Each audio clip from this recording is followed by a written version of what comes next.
started, a crap game with a Baron and an Earl. And I have lived in Harlem, and I wore my sables and wore my pearls. Unstoppable Della Reese is just that.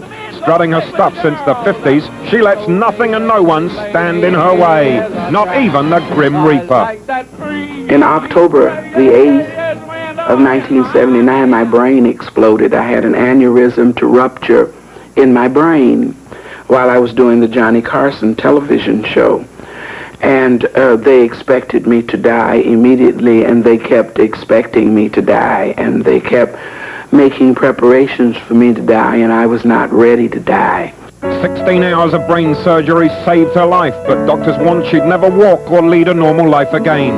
They had no idea who they were talking to. I would hum when they told me all that other stuff, that I might be a cripple, I might be a vegetable, I might be blind. I would sing. I didn't want to hear that inside my head, not out loud, rude in somebody's face, but in my head. I would go to another place.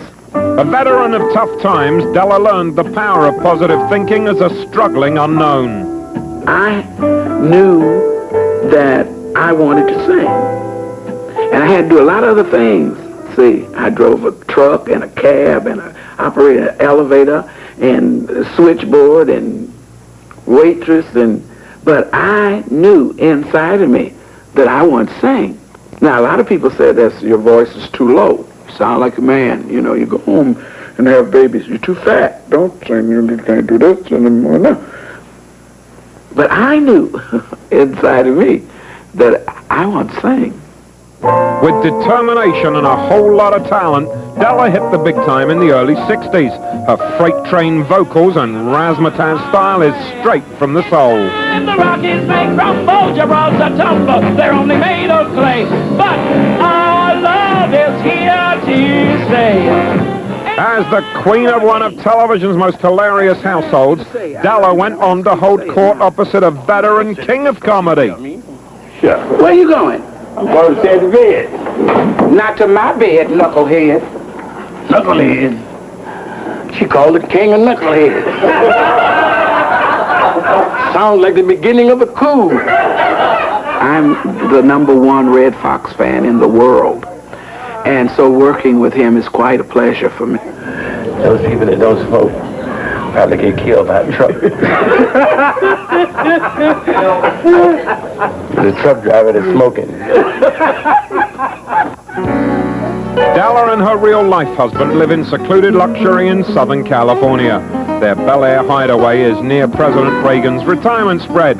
She first spotted the home perched on the highest point in the exclusive community back in the mid-60s. Della flipped for the property's sprawling ranch style, but what really sold her was the view. I walked in the back and I saw this wonderful lake, and I said, this is it. And I've been here since then. It's a very comfortable house. It's not so big that I have to have 27 people to come in here and clean it up.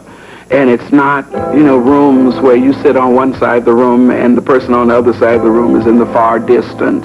It's a homey house, and it's just right for my husband and I. When I come home to be what I want to be, to walk around in my gown and maybe comb my hair, maybe not. I feel very comfortable here, and I have from the day I walked in the door. 3 decades bopping at the top have earned Della such luxuries as a magnificent indoor pool and a top-dollar hobby. She began her Send in the Clowns collection when daughter Della Jr. was a baby and Mum was away on long tours on the road. The clown is a very interesting person to me. He is devoted to making you feel something. That's his whole deal. Make you cry, or make you laugh, or make you feel silly. But all of the things that he wants to get to, you have to feel them. And I'm a feeling person. So we have this in common. I talk to him, and we're all good friends. All my clowns and I are good friends. With a new lease on life, Della's payback is being a positive influence to those around her. She's living proof that you really can beat the odds. I believe that life is for living, and I try to do that every day. I get as much out of every day as I possibly can. It doesn't always work out that way, but that's where I'm going. I wasn't always up here on this hill. I had to work my way up this hill. But you must first believe in you or you can't get anything done. Della Reese, the survivor with something real to sing about.